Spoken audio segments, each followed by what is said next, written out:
Observo con creciente alarma cómo el debate político contemporáneo se ha reducido a trincheras ideológicas que impiden el verdadero pensamiento. Cada crisis, cada acontecimiento, cada problema social es inmediatamente clasificado dentro de esquemas preestablecidos, izquierda o derecha, progresista o conservador, revolucionario o reaccionario. Esta división binaria no solo empobrece nuestra comprensión de la realidad política, la deforma hasta volverla irreconocible. Durante décadas de observación de la vida política moderna, he llegado a una conclusión perturbadora. Tanto la izquierda como la derecha tradicionales han perdido su capacidad de pensar políticamente. Se han convertido en maquinarias ideológicas que procesan la realidad según fórmulas predeterminadas, eliminando precisamente aquello que hace humana a la política, la capacidad de responder a lo inesperado, de juzgar sin criterios previos, de actuar en un mundo que constantemente nos sorprende con su novedad. ¿Por qué esta resistencia mía a ubicarme en cualquiera de estos campos? No se trata de una pose intelectual o de una búsqueda de originalidad. Es una cuestión de supervivencia del pensamiento mismo. He visto demasiado de cerca cómo las ideologías políticas, cuando se vuelven sistemas cerrados, pueden conducir a los horrores más inimaginables. He experimentado en carne propia cómo el pensamiento ortodoxo, ya sea de izquierda o derecha, puede volverse ciego ante la realidad humana. El totalitarismo que estudié durante décadas no emergió del vacío. Se alimentó precisamente de esta tendencia a reducir la complejidad política a esquemas simplificados, de sustituir el juicio por la aplicación mecánica de principios abstractos. Los regímenes totalitarios del siglo XX encontraron terreno fértil tanto en poblaciones educadas en certezas de izquierda como de derecha. Hoy, cuando veo el resurgimiento de tendencias autoritarias en todo el mundo, incluyendo a América Latina, reconozco los mismos patrones.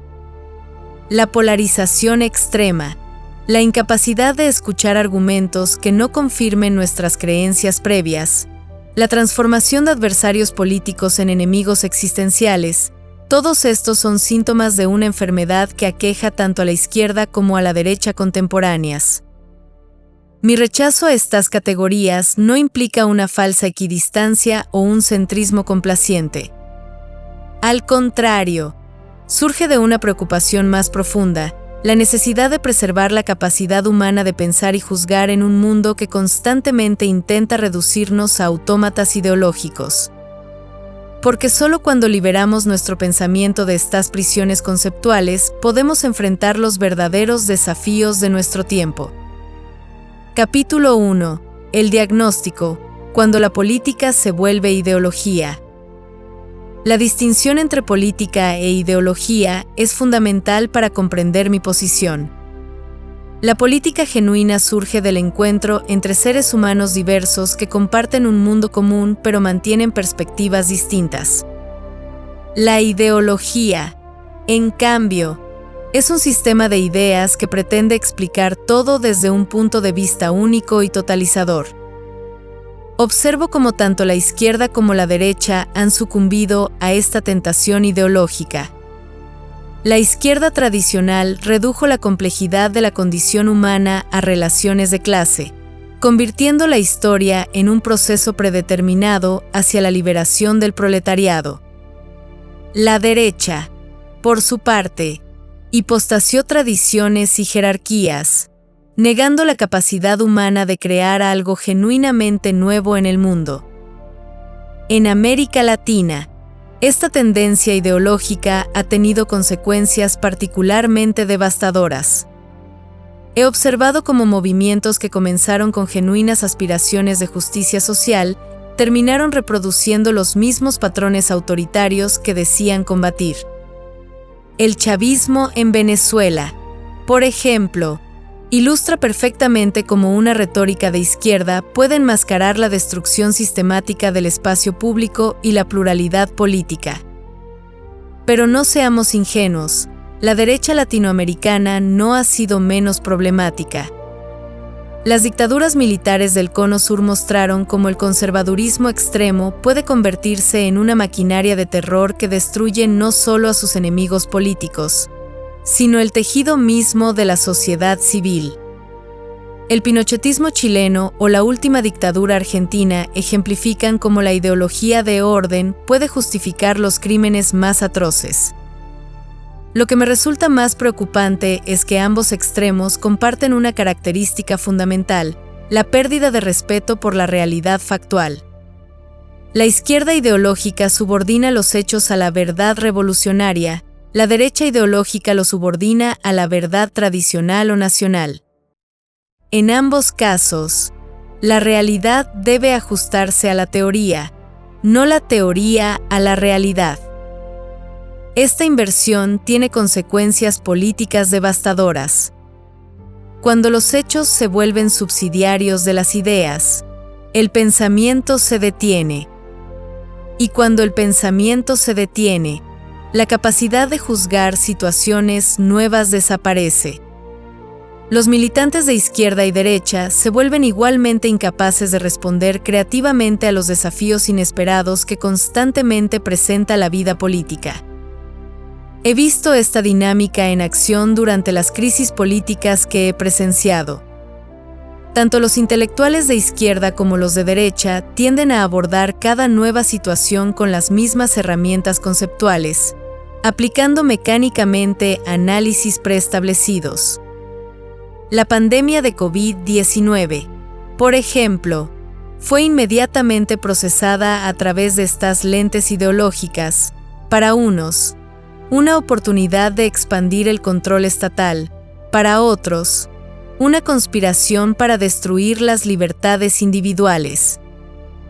Pero las crisis reales requieren pensamiento fresco, no aplicación de fórmulas antiguas. Requieren la capacidad de ver lo que está realmente sucediendo, no lo que nuestras teorías nos dicen que debería estar sucediendo. Y aquí radica mi objeción fundamental: tanto la izquierda como la derecha han perdido esta capacidad de asombro ante la novedad del mundo. La política auténtica requiere lo que he llamado pensamiento sin barandillas, la disposición a juzgar cada situación en sus propios términos, sin el apoyo tranquilizador de sistemas ideológicos preestablecidos. Es un ejercicio arriesgado y solitario, pero es la única manera de mantener viva la capacidad humana de responder creativamente a un mundo que nunca deja de sorprendernos.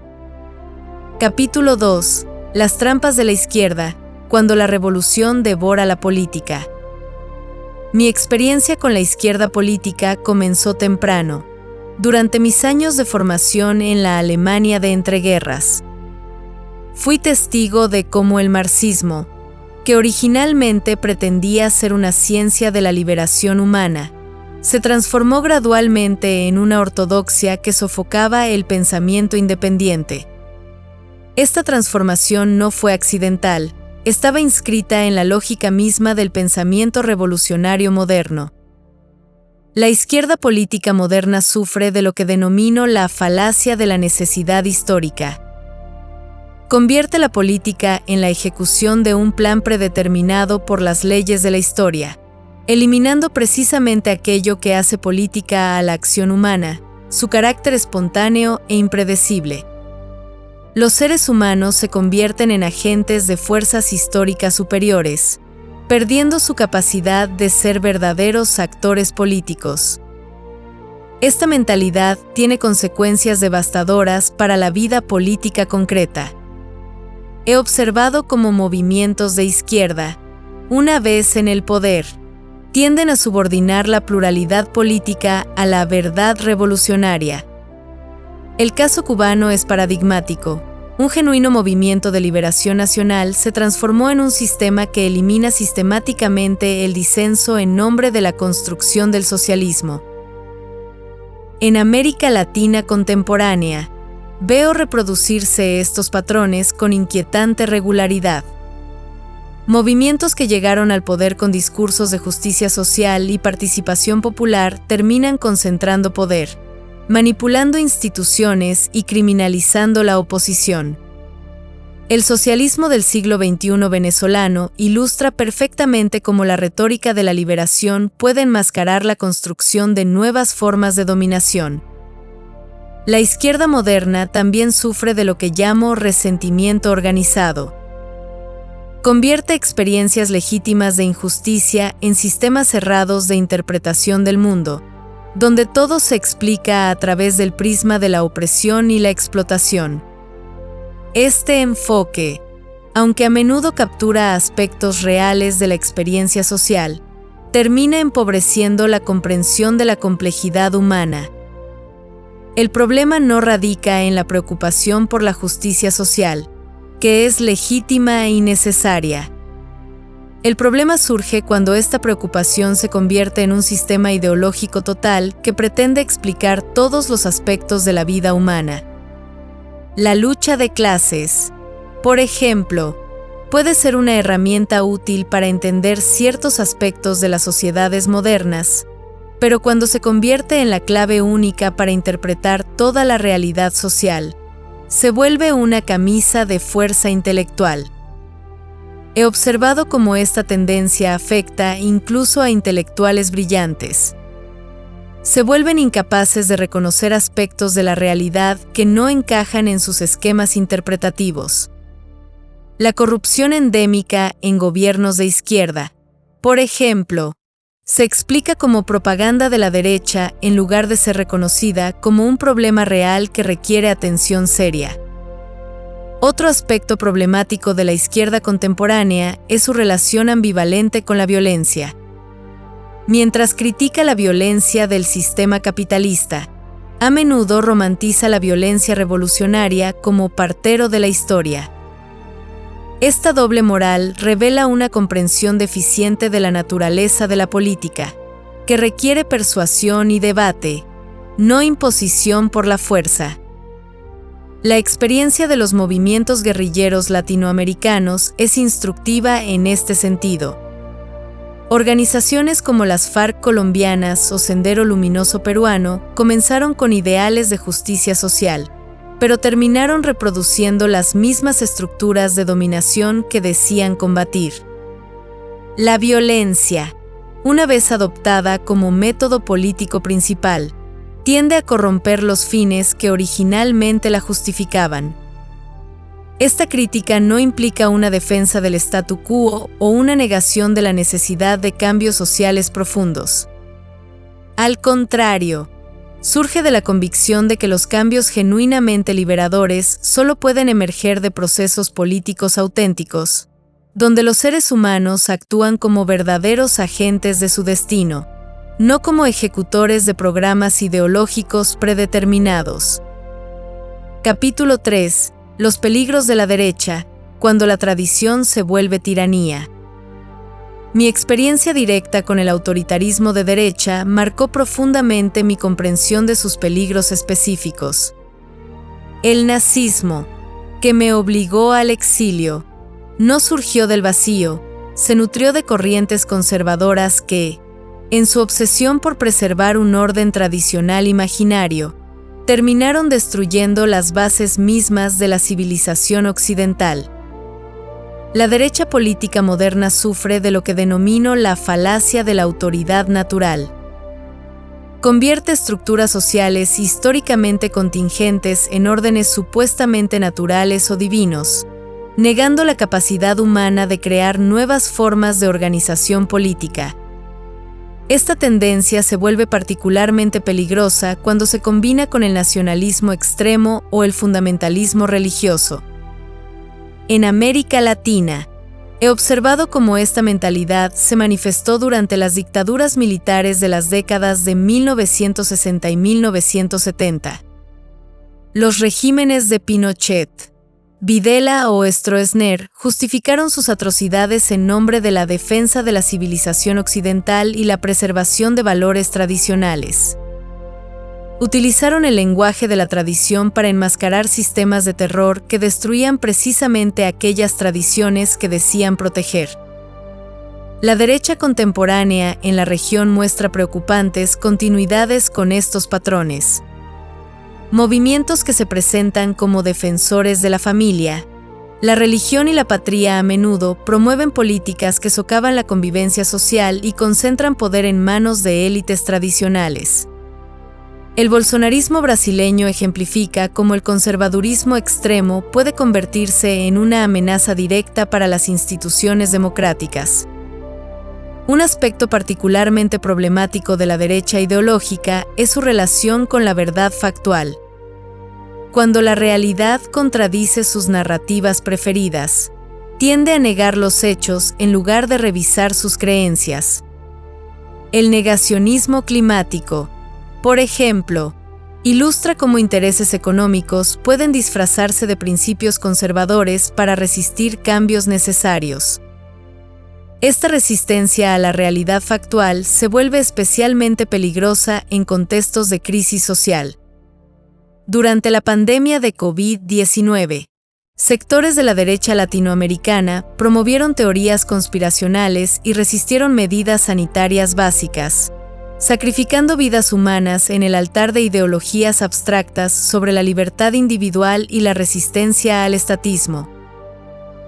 La derecha también sufre de lo que llamo nostalgia autoritaria, la tendencia a idealizar periodos históricos donde supuestamente existía más orden social, ignorando la violencia y exclusión que caracterizaban esos sistemas.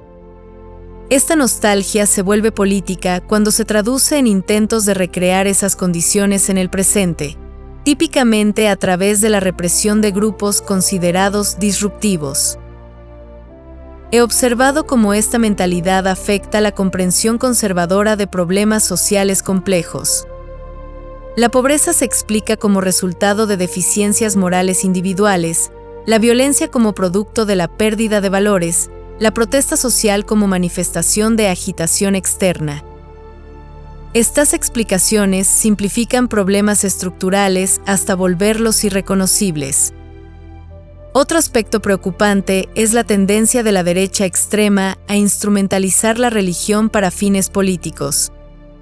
Movimientos que se presentan como defensores de la fe cristiana a menudo promueven políticas que contradicen los aspectos más humanitarios de esa tradición. El apoyo de sectores evangélicos al trumpismo estadounidense o al bolsonarismo brasileño ilustra cómo la religión puede ser manipulada para justificar exclusión y violencia. La derecha ideológica también tiende a confundir autoridad legítima con autoritarismo. Mientras clama defender el orden y la ley, a menudo apoya líderes que concentran poder personal y debilitan las instituciones republicanas. Esta confusión revela una comprensión deficiente de la diferencia entre poder político legítimo, basado en el consentimiento, y dominación basada en la fuerza. Sin embargo, mi crítica a la derecha política no implica un rechazo de toda preocupación conservadora. La estabilidad institucional, el respeto por tradiciones valiosas y la prudencia ante cambios precipitados son elementos importantes de cualquier política sensata. El problema surge cuando estas preocupaciones legítimas se convierten en sistemas ideológicos cerrados que impiden la adaptación creativa a nuevas circunstancias. Capítulo 4. La falsa dicotomía, cómo izquierda y derecha se alimentan mutuamente. Una de las observaciones más perturbadoras que he hecho durante décadas de análisis político es cómo la izquierda y la derecha extremas se necesitan mutuamente para mantener su relevancia. Lejos de ser opciones políticas genuinamente alternativas, funcionan como polos de una misma dinámica que empobrece el espacio público y elimina la posibilidad de política auténtica. Esta relación simbiótica se manifiesta de múltiples maneras. La izquierda radical necesita una derecha amenazante para justificar sus métodos extremos y su retórica apocalíptica. La derecha autoritaria necesita una izquierda subversiva para legitimar sus llamados al orden y la mano dura.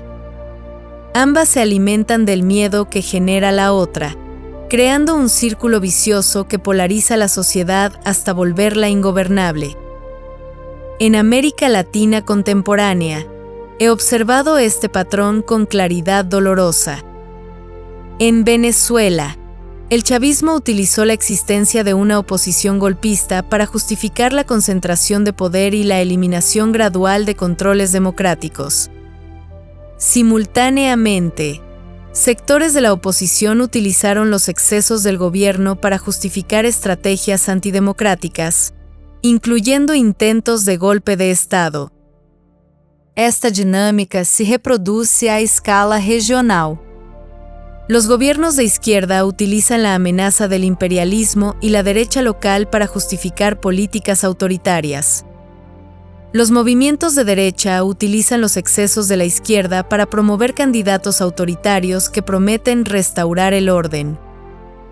El resultado es una espiral de radicalización que destruye las condiciones para el debate político civilizado. Ambos extremos comparten características estructurales que revelan su naturaleza fundamentalmente antipolítica. Ambos reducen la complejidad social a esquemas binarios simples, opresores versus oprimidos para la izquierda, orden versus caos para la derecha. Ambos prometen soluciones definitivas a problemas que requieren negociación constante. Ambos tienden a personalizar el poder en líderes carismáticos que encarnan la verdad del movimiento. También comparten una relación problemática con las instituciones democráticas. La izquierda radical las ve como instrumentos de dominación burguesa que deben ser superados por formas más auténticas de participación popular. La derecha autoritaria las ve como obstáculos para la implementación eficiente de sus programas de orden. En ambos casos, las instituciones que permiten la convivencia pacífica entre diferentes son vistas como problemas a resolver, no como conquistas a preservar. Esta convergencia antiinstitucional es particularmente peligrosa en contextos donde las democracias son jóvenes y frágiles, como en gran parte de América Latina. Cuando tanto la izquierda como la derecha atacan simultáneamente las instituciones democráticas, aunque por razones diferentes, crean las condiciones para su colapso. La experiencia venezolana es paradigmática. La polarización extrema entre chavismo y oposición contribuyó a la destrucción del sistema democrático. He observado también cómo ambos extremos utilizan estrategias retóricas similares. Ambos apelan a emociones primitivas más que a la razón, el resentimiento y la indignación para la izquierda, el miedo y la nostalgia para la derecha. Ambos prometen restaurar una supuesta edad dorada, el futuro socialista para la izquierda, el pasado tradicionalista para la derecha. Ambos demoniza a sus oponentes hasta volverlos irreconocibles como seres humanos. Esta dinámica de polarización extrema tiene efectos devastadores sobre la capacidad social de enfrentar problemas complejos que requieren cooperación. Crisis como el cambio climático, la pobreza estructural o la corrupción sistémica no pueden resolverse desde trincheras ideológicas. Requieren la capacidad de trascender divisiones partidarias para construir consensos duraderos. Pero quizás el efecto más pernicioso de esta falsa dicotomía es cómo elimina el espacio para el pensamiento independiente. En un contexto de polarización extrema, cualquier posición que no se alinee claramente con uno de los bandos es vista con sospecha por ambos. Se vuelve imposible mantener posiciones matizadas o reconocer aspectos válidos en argumentos de diferentes lados. Capítulo 5. Más allá de las etiquetas, el pensamiento político independiente. Mi insistencia en mantener independencia de las categorías tradicionales de izquierda y derecha no surge de una pose intelectual, sino de una convicción profunda sobre la naturaleza del pensamiento político genuino. El pensamiento, en su sentido más auténtico, requiere libertad de movimiento, la capacidad de seguir los argumentos donde quiera que conduzcan, sin las restricciones impuestas por lealtades ideológicas preestablecidas. Durante mis años de formación intelectual, aprendí de mi maestro Karl Jaspers una lección fundamental. El pensamiento verdadero comienza cuando nos liberamos de las opiniones recibidas y nos enfrentamos directamente con los fenómenos tal como se presentan. Esta aproximación fenomenológica al mundo político significa suspender nuestros prejuicios teóricos para ver lo que realmente está sucediendo, no lo que nuestras teorías nos dicen que debería estar sucediendo.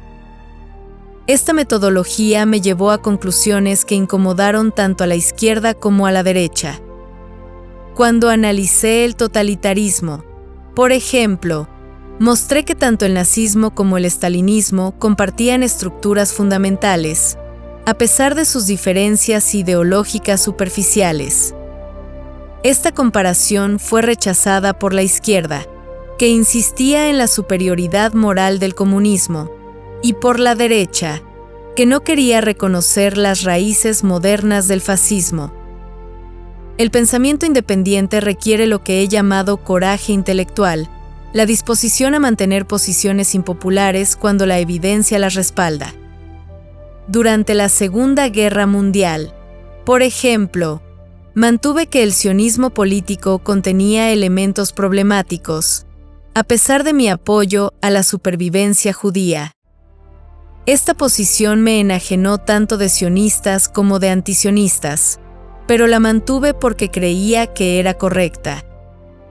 En el contexto latinoamericano, este tipo de independencia intelectual es particularmente necesario. La región ha sufrido demasiado de políticas diseñadas según modelos ideológicos importados, ya sean de izquierda o derecha. Lo que se necesita es la capacidad de analizar cada situación en sus propios términos, reconociendo tanto las particularidades históricas como los patrones universales de la condición humana.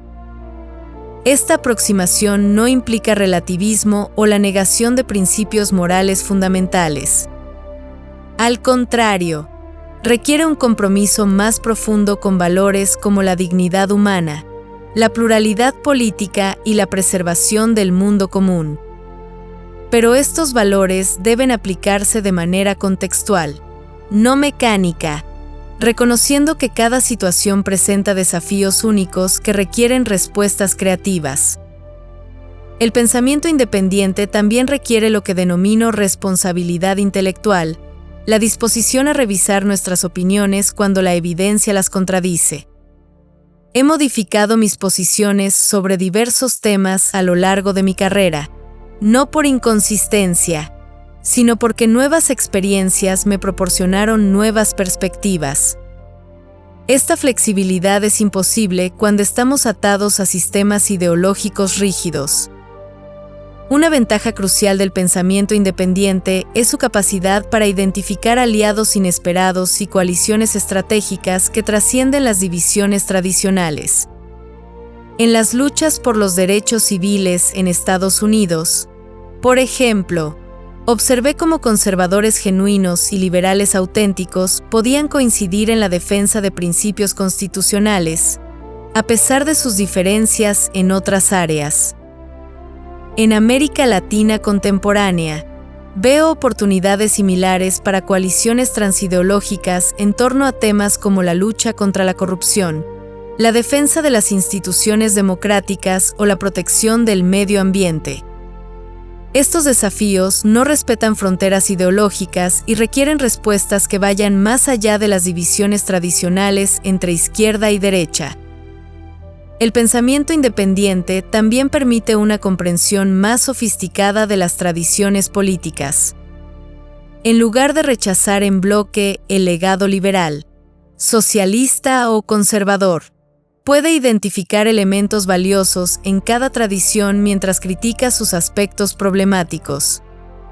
Esta aproximación selectiva es más fructífera que la adhesión ciega o el rechazo total. Sin embargo, mantener independencia intelectual tiene costos personales y profesionales significativos.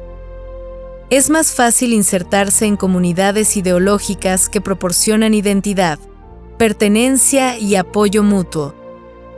El pensamiento independiente, por definición, es un ejercicio solitario que requiere la disposición a ser malentendido y criticado por múltiples lados. Capítulo 6. Las consecuencias del pensamiento binario en América Latina. La historia política de América Latina en el siglo XX y XXI ofrece un laboratorio trágico para observar las consecuencias del pensamiento binario en la práctica. Región tras región, país tras país, he visto cómo la polarización entre izquierda y derecha extremas ha producido ciclos devastadores de violencia política, autoritarismo y fragmentación social que persisten hasta el presente.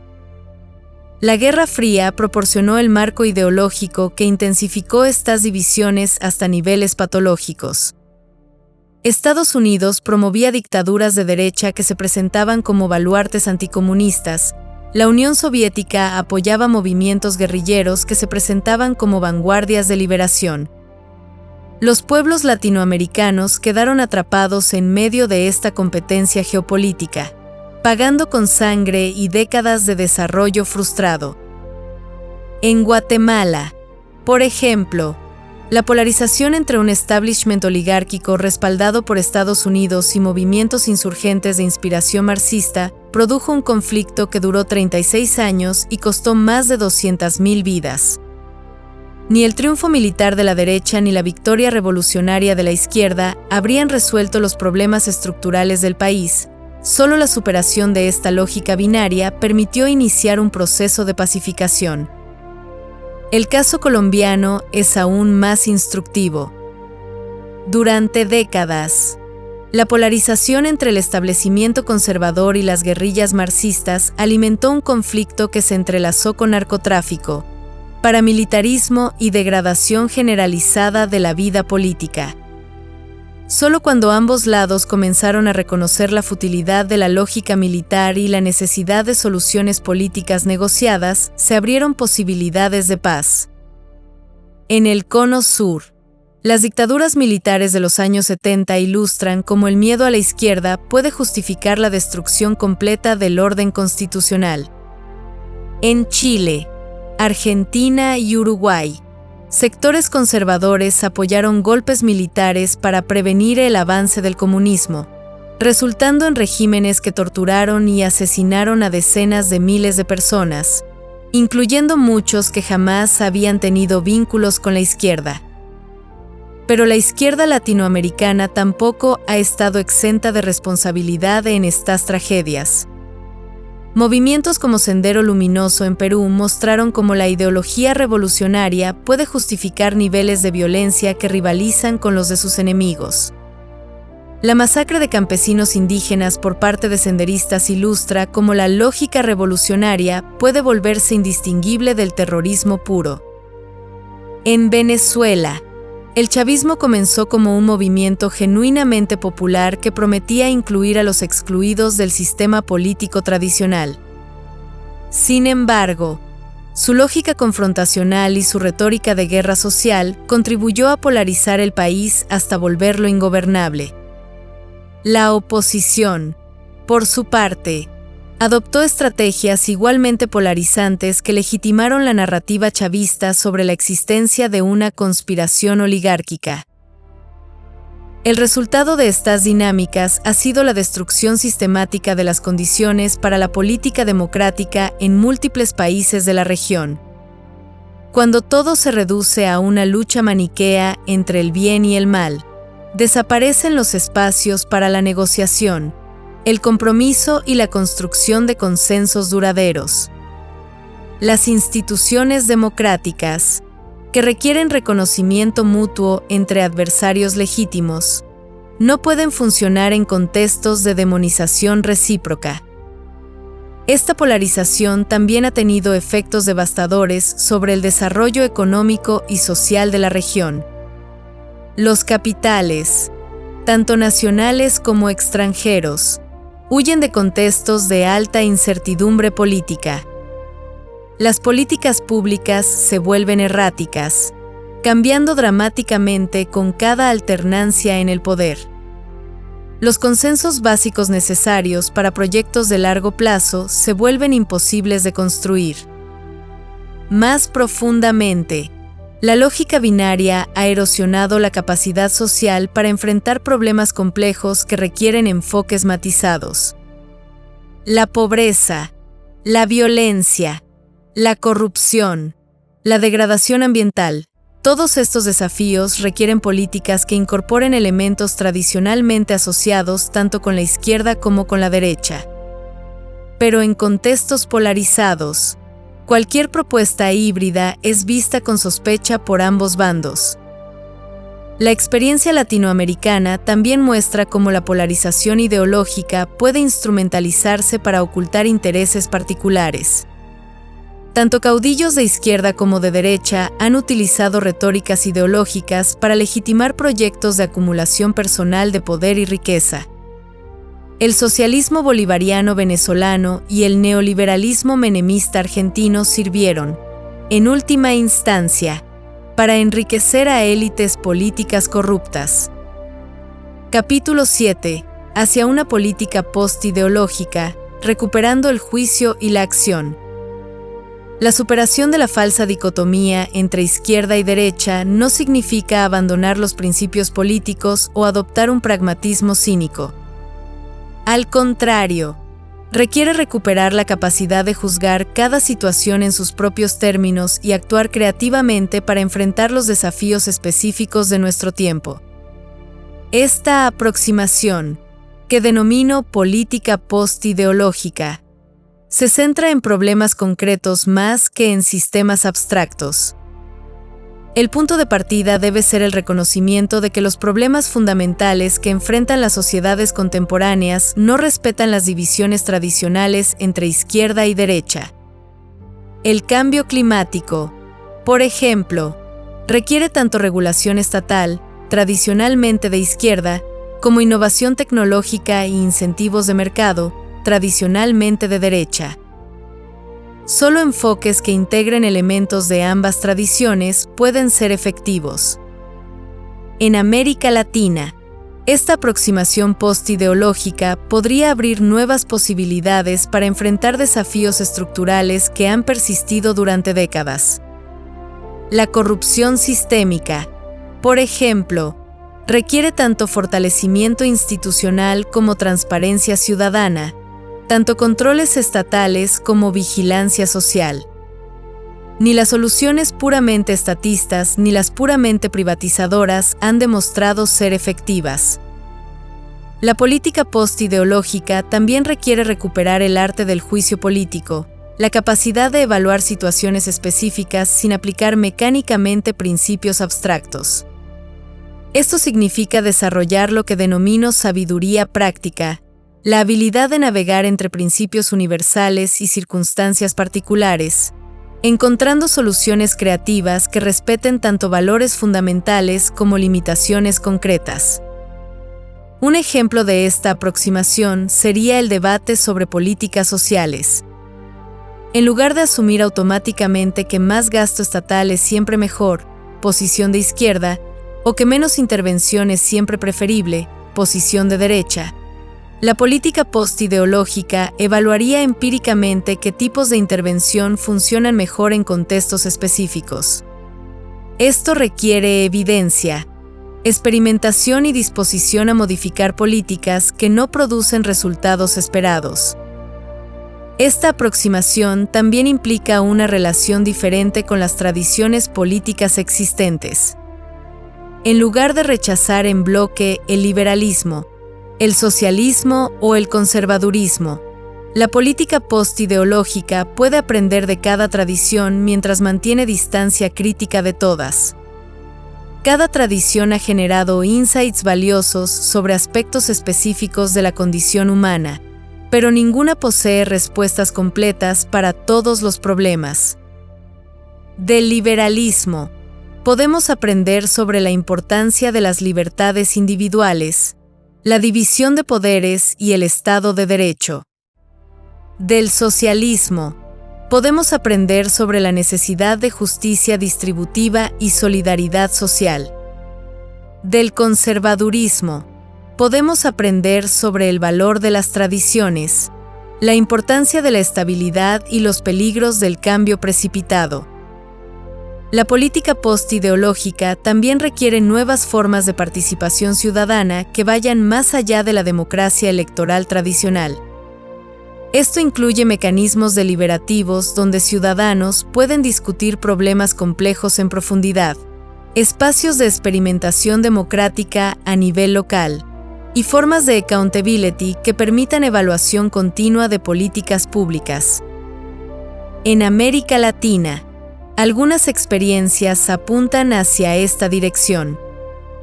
Los presupuestos participativos desarrollados en Brasil, por ejemplo, muestran cómo ciudadanos pueden involucrarse directamente en decisiones de política pública sin reducir todo a competencia electoral.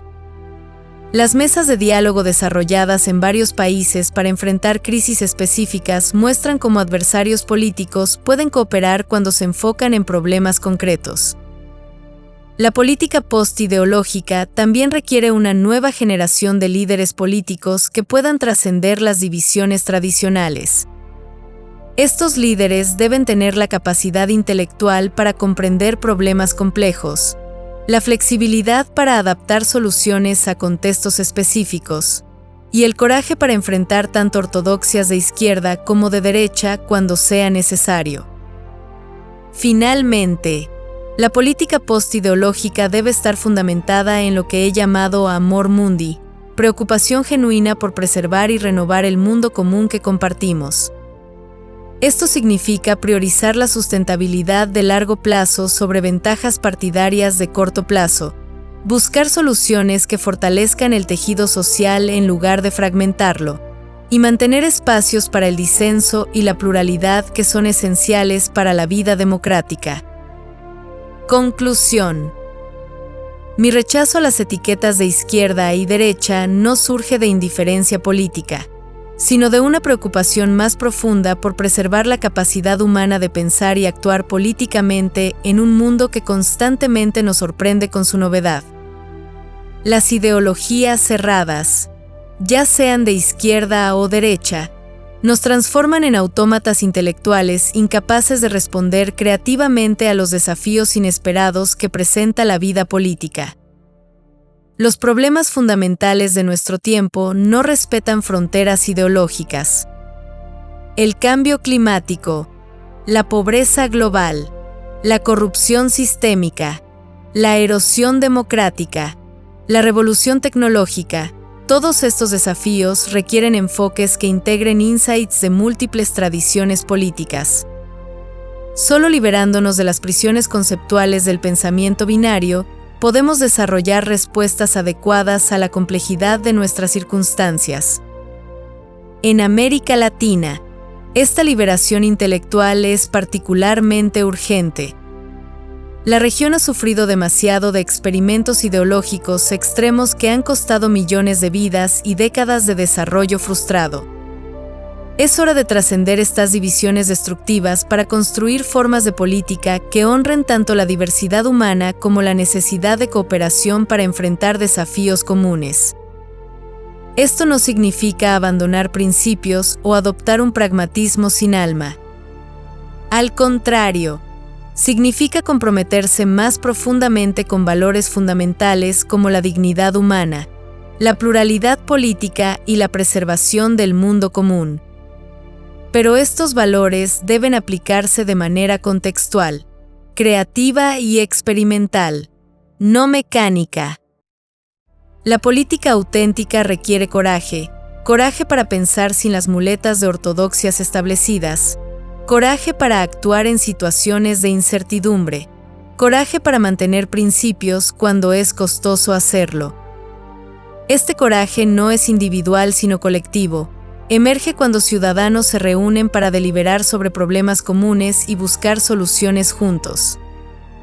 Mi esperanza es que las nuevas generaciones de latinoamericanos puedan trascender las divisiones que han fragmentado a sus sociedades para construir formas de política más inclusivas, más deliberativas y más efectivas. Esto requiere educación que cultive el pensamiento independiente, instituciones que faciliten la participación ciudadana, y líderes que puedan navegar entre principios universales y circunstancias particulares. El mundo necesita urgentemente alternativas a la polarización destructiva que amenaza la supervivencia de la civilización democrática. América Latina, con su rica experiencia de tanto éxitos como fracasos políticos, está en una posición única para contribuir a esta búsqueda. Pero solo puede hacerlo si logra superar las falsas dicotomías que han limitado su imaginación política durante demasiado tiempo. La tarea no es fácil, pero es posible. Requiere lo que siempre ha requerido la política auténtica: la disposición de seres humanos diversos a reunirse en un espacio común para deliberar sobre su destino compartido. Esta capacidad es lo más preciado que poseemos como especie. Preservarla y renovarla para las generaciones futuras es nuestra responsabilidad más fundamental como ciudadanos del mundo.